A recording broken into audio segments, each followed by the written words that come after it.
Supreme court से बागियों को राहत मिलने के बाद सरकार बनाने पर मंथन तेज हो चुका है। शिवसेना के बागी गुट और बीजेपी में सरकार पर फॉर्मूला करीब करीब तय हो गया है।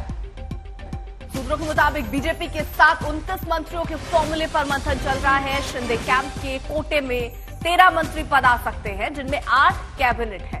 निर्दलीय विधायकों ने शिंदे का भरपूर साथ दिया है और ऐसे में शिंदे गुट की कोशिश है कि इन्हें भी मंत्री बनाया जाए, लेकिन बीजेपी कोटे से।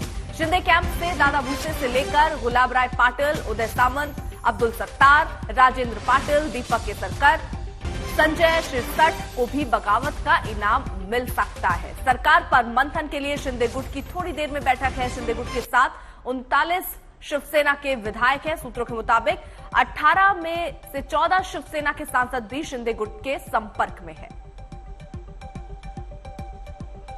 तो 29 मंत्री पद अपने पास रखेगी बीजेपी, सूत्रों के हवाले से ये खबर है। हालांकि बीजेपी अभी भी इस पूरी क्राइसिस में फ्रंट फुट पर नहीं दिखाई दे रही है। लगातार अपने आप को अलग थलग रखा है बीजेपी ने। अशोक सिंघल मेरे सहयोगी इस वक्त तमाम जानकारी के साथ सीधे गुवाहाटी से जुड़ गए हैं। ऋतिक मेरे सहयोगी इस वक्त सीधे, विद्या मेरी सहयोगी इस वक्त सीधे मुंबई से जुड़ गई। सबसे पहले अशोक, आपका रुख करते हुए, ये जो कैबिनेट मंत्री पद तक बात आ गई है सामने, इसमें अब शिंदे गुट का क्या रोल रहने वाला है? क्योंकि बीजेपी तो अभी तक फोरफ्रंट पे खेल ही नहीं रही है। यहाँ पर अशोक कहीं भी सीन में दिखाई नहीं दे रही है। ये गुपचुप मुलाकात का दौर चल रहा था, अब इस बीच ये फाइन प्रिंट कहां से निकल आया?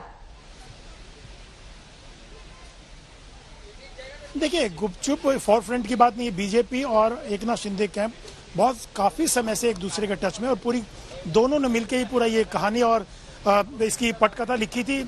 और आज 2-3 दिन पहले जब देवेंद्र फडणवीस इसकी मीटिंग हुई थी तो सामने आ गई थी सब चीजें। इसलिए बीजेपी बेशक ये कहे कि हम वेट एंड वॉच की स्थिति बनाए हुए, लेकिन लगातार बीजेपी रणनीति बना रही है, क्योंकि जो महाराष्ट्र में क्राइसिस है उससे कोई भी अनदेखा नहीं कर सकता। और खासतौर से बीजेपी सिंगल लार्जेस्ट पार्टी है, 106 विधायक उनके पास है और इंडिपेंडेंट है। और एकनाथ शिंदे गुट ने पहले ही कहा था उद्धव ठाकरे को भी कि महा विकास अघाड़ी से बाहर आके बीजेपी के साथ हाथ मिलाना चाहिए आपको। और इसका मतलब साफ हो गया था, एकनाथ शिंदे बीजेपी के साथ जाने वाले हैं और कोई रास्ता ही नहीं उनके पास। तो नेचुरली अब जो हालात बने हैं, जिस ढंग से स्थितियां हैं उद्धव ठाकरे सरकार को लेकर के, वो दिख रहा है कि हालात ठीक नहीं है उद्धव सरकार के लिए, शिव से महा विकास अघाड़ी के लिए। तो पूरी रणनीति दोनों के दोनों बीजेपी और एकनाथ शिंदे गुट लगातार बना रहे हैं कि आगे कैसे बढ़ना है, सरकार फॉर्मेशन में हमको क्या क्या करना होगा। क्योंकि जो फार्मूला आ रहा है मंत्रिमंडल का, तमाम चीजों पे बातचीत हो रही है। हालांकि अभी सुप्रीम कोर्ट में मामला चल रहा है, लेकिन चीजों को लेकर के बहुत पहले से ही आगे बढ़ रही थी बीजेपी और एकनाथ शिंदे की गुट, और वो चीजें सामने आ रही हैं अब कि किस ढंग से ये लोग आगे बढ़ेंगे। ठीक है, विद्या भी हमारे साथ मौजूद है। विद्या, एक तरफ देखिए यहाँ शिंदे गुट की अपनी तैयारी है, बीजेपी की अपनी तैयारी है, वहां मंथन चल रहा है, लेकिन मंथन शिवसेना के अंदर यानी जो उद्धव गुट है उनके अंदर भी चलता हुआ नजर आ रहा है। और वो बाकायदा जो बात पहले कह रहे थे कि फ्लोर टेस्ट करा लीजिए, अब खबरें आ रही है कि अगर फ्लोर टेस्ट की स्थिति बनती है तो वो कोर्ट का दरवाजा खटखटाएंगे। अब देखिए, फ्लोर टेस्ट की इसलिए बात अब वो अदालत की बात कर रहे हैं क्योंकि उनको समय की जरूरत है, बहुत ज्यादा सख्त जरूरत है। क्योंकि जब तक वो बागी नेताओं को थकाएंगे नहीं, उन्हें थोड़ा सा परेशान नहीं करेंगे, तब तक वो बागी इनके पास वापस आएंगे कैसे? यही एक स्ट्रैटेजी है उनके पास जो फिलहाल शिवसेना को दिख रही है। और यही वजह है कि वो इस वक्त कोशिश उनकी यही है कि फ्लोर टेस्ट अभी ना हो। हालांकि कल रात को भी एमवीए, आप समझिए इस बात को कि बार बार एकनाथ शिंदे कह रहे हैं कि उद्धव ठाकरे को एमवीए से अलग होकर बीजेपी से हाथ मिलाना चाहिए, लेकिन कल रात तक भी हमने देखा है और आज दोपहर में भी फिर भी एमवीए के साथ ही मीटिंग है। पूरी एनसीपी और कांग्रेस के लोगों के साथ ये मीटिंग होगी और दोनों पक्ष, तीनों जो पक्ष हैं इस पूरे एमवीए में, वो काफी कॉन्फिडेंट लग रहे हैं कि जब एमएलएज वापस आएंगे थक हार के, वो जरूर पार्टी के फोल्ड में वापस आएंगे। और जितना एकनाथ शिंदे दावा कर रहे हैं उतना उनके पास नहीं होगा।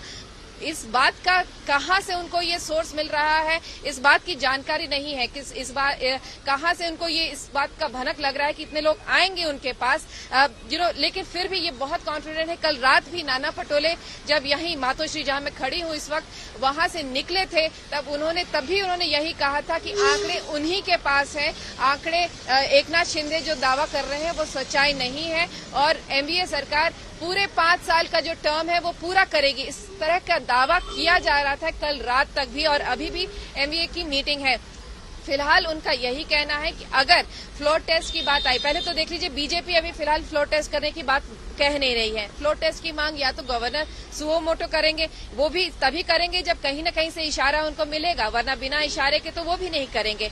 लेकिन ये अगर एकनाथ शिंदे कैंप कहता है तो भी फ्लोर टेस्ट हो सकता है। तो फिलहाल कौन जाएगा गवर्नर के पास फ्लोर टेस्ट के लिए, ये भी बड़ी बात है। लेकिन अगर मान लीजिए होता है और जब तक शिवसेना को नहीं लगता कि वो रेडी है, तो अगर वो नहीं रेडी है, उसको लग रहा है, तो जरूर जाएगी सुप्रीम कोर्ट। और सुप्रीम कोर्ट में जब इस बात पर चली भी थी कल रात को, कल जब हियरिंग हुई थी, तब उन्होंने भी कहा था कि पूरे स्टेटस को मेंटेन होना चाहिए। लेकिन अदालत ने कहा था कि 24 घंटे हमारे दरवाजे खुले, आपको अगर लग रहा है कभी आना है तो आप आ जाइएगा।